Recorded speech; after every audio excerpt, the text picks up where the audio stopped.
کوزدر مین جی ټي روډ ناصاپه بازار کې د عنایت میگا مارټ او کتابونو سټال پرانستا شوې ده. د پښتو ژبې ستر شاعر پروفیسر ډاکټر اقبال شاکر، های سکول میا باندې پرنسپل ګل رحمان، یونین کونسل نورخیل، PPP پخوانی ناظم برکت خان سره نور مشرانو د مارټ پرانستا کړې ده. مارټ کې به د خوراک څښاک هر قسم سيزونو، بناو سنگار، کاسمیټک سامان، هر قسم صابون، وچې میوې، چاکلیټ، بسکټ، سکولونو کتابونه، تیزارونه او نور ډیر څه ملاویږي. په دې موقع د عنایت میگا مارټ په حقله د شاعر پروفیسر ډاکټر اقبال شاکر، پرنسپل ګل رحمان، برکت خان او کفایتیار بخاری وینا وا. تجارت چې ده نو دا پیغمبري پیشه ده او دا په هر وخت کې چې ده نو د خلکو ضرورتونه چې دي هغه د کاروبار په وجه باندې پوره شوي دي.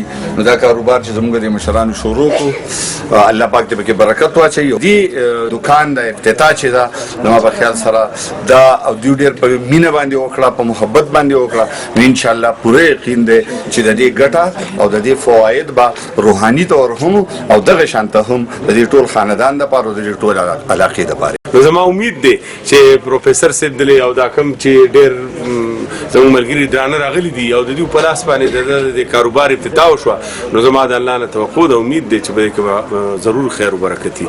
خو زه د خپل مشر خلیل الرحمن راته دلته په خپل کلي کې په ډېر ښه روزګار په پرانیسته باندې مبارکي وایم. یو میگا مارټ دی، مختلف قسم آیټم په دې کې دي. دا زموږ دپاره هم د خوشحالۍ خبره ده چې د دې چا تالاش نورخیل د چاپېرچل خلک به راځي او هغه به دلته اوس نه بټخیلې ته ځي نه به تیمرګرې ته ځي، د خپل صورت سیزونه به د دې ځای نه پوره کوي او هغه ته هم په دې باندې مبارکي وایم چې ډېره موده هغې د وطن نه بار د مسافرۍ په شکل کې تېر کړی دی.